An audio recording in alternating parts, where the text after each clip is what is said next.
நான் உங்கள் பானாச்சி பேசுகிறேன்.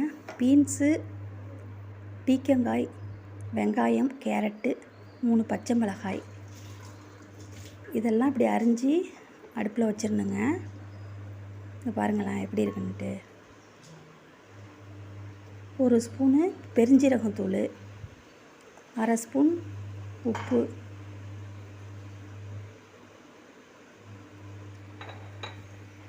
எண்ணெய் கொஞ்சோண்டு ஊற்றிக்கணுங்க.